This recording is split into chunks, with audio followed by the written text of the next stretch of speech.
All right. Good morning to all of those watching far and wide.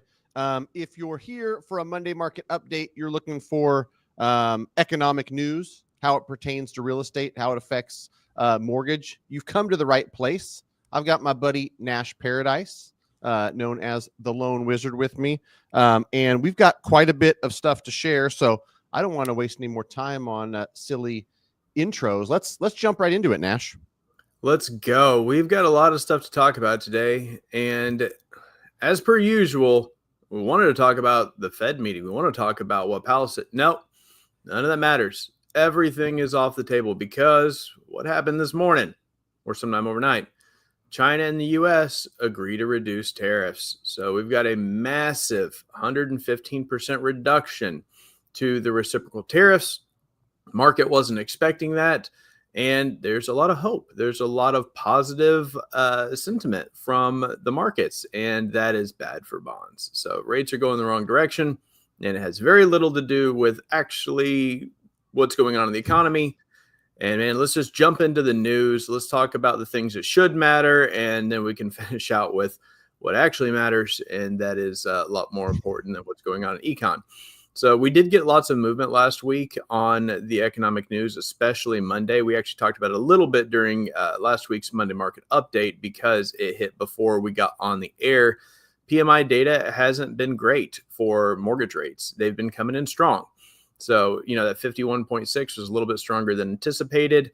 Sent bonds reeling just a hair. Yields went up. What happened on Wednesday? Exactly what we said. A good old boring, flat, no change to the Fed funds rate. Powell came out and said, they think it's going to have to stay higher for longer. The tariffs could have a negative impact on, their, two primary focuses right now, which is, keeping monetary policy consistent with inflation and jobs, employment. So they don't care about a whole lot else other than that. And those things say that we need to stay at that 4.5. Getting into the end of the week, jobless claims were very, very close. Labor costs close. Everything else was close. We still saw a lot of movement Thursday that was mostly unrelated to anything that was going on in the econ reports. It's kind of wild. What's your take on what happened last week, especially at the end of the week? Yeah, I think to your point, and I think that the markets are kind of hip to it. There's so much other stuff going on that the data and things that would normally affect mortgage interest rates are having little or zero effect as we all kind of hold our breath and wait for, what's going to shake out with tariffs. The interesting thing for me, honestly, when everything settled this weekend was I had this glimmer of hope, Nash, that with talks going in the right direction, and it looks like, working towards a resolution of tariffs, like the hope was, okay, now we can stop worrying about the inflation that everyone's like, oh my gosh, these tariffs are going to cause massive inflation. And so I guess maybe it's the eternal optimist in me that was like, maybe this is going to be good for rates. And still, it's too early to tell. So I don't think we should, give up on that idea because we're only a few hours into, what what the market's done after talks of resolution with China. But the immediate reaction was kind of negative for mortgage interest rates. But I'm still hopeful that we're like, okay, there's some more certainty. We're not as worried about, tariff trade wars and inflation. And so I don't know, but like the immediate reaction of what we're seeing this morning, I guess, is like we've seen over these last couple months. This stuff is way more important than it's ever been as far as mortgage rates go and how they're affected versus, the typical data that we look at week in and week out. Yeah, I mean, you roll back to Thursday, we get a trade agreement worked out with the UK, rates go up, and then they keep going up. And what was weird is Friday was completely flat. I mean, there's just sideways trading, not a lot of stuff going on. We had a ton of Fed chairs speaking, ton of members of the Fed speaking on Friday, didn't move the needle. All the tariff stuff this morning moved it big time. And, trade wars are great for mortgage rates. The resolution of said trade wars, not so great for mortgage rates. We've got, bond prices coming down, more money going into bonds, yields go up. We need bonds to sell. We need, bond prices sell. We get bond prices coming down. We need that drop in the treasuries, and we are very near a ceiling right now, which is kind of wild. But we'll see. 10-year bond trading right now at 4.44. That's definitely on the high side. So we'll see. I feel like this is an overreaction. And let's talk about what the economic data looks like this week, because we have huge numbers and big things coming out this week. Today, not much going on. Tomorrow's huge. Look at that. We got 4 red bars. So if you can't see what's going on here, I'll tell you. We've got month over month CPI, Consumer Price Index. That's month over month inflation. Year over year inflation. We also have the food and energy numbers as well. So that's going to be big. Year over year, CPI is projected at 2.4. It was 2.4 previously. That should stay consistent. The month over month is kind of interesting because we had a little bit of deflation in the last month over month at negative 0.1. And now we're projecting a 0.3 while still holding steady to the year over year. So Tuesday could be interesting. Wednesday is a pretty big day as well. We've got, let's see, retail sales is going to be big. Producer price index, the PPI numbers are going to be fairly important. Waller is speaking. There's just a bunch of stuff going on, which will all completely be overshadowed by whatever happens in the news cycle. So take this week with a grain of salt. I'm locking it if I like it. I'm protecting what we have.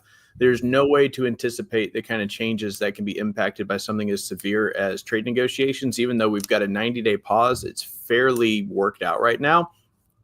Any tweets, anything coming out from the White House is going to keep moving the needle. But I think what is more interesting is something that we can focus a little bit more on is what is the Fed going to do this year? Because we have seen a lot of changes in this chart week over week as we've been talking. You want to jump right in and tell me a little bit about what you're looking at here, Matt? Yeah, we've seen this move quite a bit. And so every time I look at it, I'm like, all right, let's see what changed. And it looks like if we go down to December, which I tend to do, it's like, all right, how many are we expecting to get this year? Are we looking at only 2 now this year? Gosh, man, we went from 2 to 0 to 6 to 0 back to 3 to 4. And so yeah, for anybody who hasn't looked at this before, you look at the 425 to 450, the current range we're in, and then every column you go to the left, is a 25 basis point cut, and then the percentages are tied to what we think we're going to be at after that meeting date. And so, yeah, after the 12-10 meeting, there's a 72% likelihood we're 375 to 400, which is 50 basis points lower than we are today. It looks like all of a sudden we're back to 92% likelihood that the Fed does nothing in January. This was like an 80% likelihood they cut only June. like 2 weeks ago. June. Did I say June? You said January. Oh, It's June. It's June. Okay, Your point yeah. is spot on. I know what you're looking at here, and it's shocking. It was like 90% sure we were going to see our first cut in June, and I was the one out here saying, I really wish they would wait until July and get some more econ data. They were Now, listening to Nash. Like apparently the Fed just tunes in and they're like, yes, Nash Paradise said this. We should probably follow. out of my average of 15 viewers I get on my podcast weekly, I'm sure most of them are watching it on your page or the U Mortgage homepage. But out of those 15 people, I'm pretty sure 10 of them are members of the Fed. That would make sense. Yeah. Thanks, guys. It's just bizarre to go from an almost certainty in a June cut to now almost certain by September. That's a huge bit of movement. And I think you're going to start to see consumer sentiment start to adjust as we get deeper and deeper into the year without seeing a Fed cut. The White House has already been very critical of the Fed so far this year about not cutting rates. Trump wants rates to get cut, and it's looking less and less likely that it's going to happen in June. July, it's kind of a coin flip. It's leaning towards no cut, but hard to say. I think that's where I want to put my kind of target as we get together week over week is what's going to happen in July. Could we get our first rate cut at the end of July? There's a lot of econ data. There's a lot of tariff talk that's going to happen in between now and then. And, if we do get these, I mean, the China trade war tariff stuff has always been the biggest, preemptive measure for looking at future economic impact. Like that's huge. And if that's kind of off the table now with this 90-day pause, shouldn't we be going back to seeing regular drops? I mean, the inflation numbers are well under 3% and holding. Employment is strong. Why wouldn't we be seeing a cut sooner? Your guess is as good as mine, brother. But for whatever reason, it's been a kick the can down the road, wait and see. Something about it, I think, Jerome Powell kind of likes not having to use the tools at his disposal. And I don't know, maybe rightly so. Maybe it's like, hey, if it doesn't appear that we've got issues with employment and we can continue to kind of stay pat, then we do. I don't know. I mean, I've been very critical of the Fed on previous calls talking about how they waited way too long to raise rates getting into 2021. Could it be that they're too slow to lower? I don't know. We'll see. 425 to 450 isn't like massively high, but it does feel a lot higher based on where our current inflation figures are. But again, just to wrap this up, we're looking at 2 rate cuts now throughout all of 2025. First one is not projected to happen until September. We will just check in next week and see where that goes. But let's get to the reason everyone's here. What's going on with mortgage rates, Matt? They found a little bit of stability, it looks like, right between 6.75 and 7% for, Mortgage News Daily's kind of nationwide average of where folks are locking. Again, you might not have an 800 credit score, 30% down and paying a point. So your rate might vary, you different programs. Government stuff versus conventional stuff is going to be different. Jumbo is going to be different, but nonetheless, this gives you a good idea of the direction of mortgage interest rates. And since, things got, nasty rate wise in April, I think we've calmed down, and the last couple weeks, at least, we've kind of settled in to this new normal. What I'd like to kind of highlight for people out there in the market, in a lot of real estate markets around the country, because of other factors, mortgage rates is definitely a factor, but because of, uncertainty and the, trade talks and all this other stuff, the spring buying market hasn't been as scorching hot as it's been in the past. And mortgage rates, in my opinion, are going to be the catalyst that kind of pushes a lot of these buyers off of the sidelines. So it'll be interesting to watch interest rates for the second half of 2025.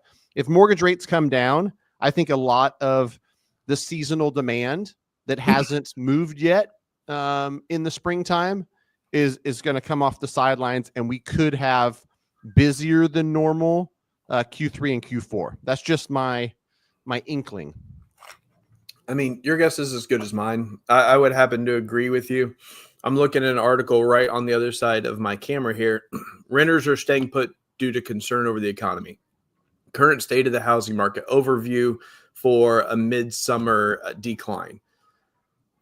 Consumer sentiment is down. Does the trade stuff change that? Do people feel better, more secure in the economy as we get these trade deals worked out with the UK, now China? Possibly. But like you said, I feel like mortgage rates need to come down just a hair to incentivize a lot of these buyers that are on the fence.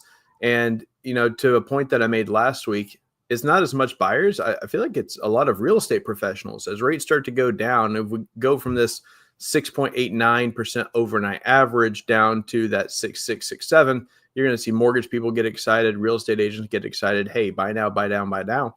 As things are going lower, that's going to move the market. I mean, people trust their experts. People are going to be watching what they see on the news, and it's not going to take a lot of movement. I mean, the difference in that 689, like a 667, which is one of the lower spots that we've seen recently, it's not hugely impactful for most people's monthly payments, depending on their average sales price, but sentiment is everything, and that positivity is going to drive it. So there's a lot of wait and see, a lot of higher for longer going on right now.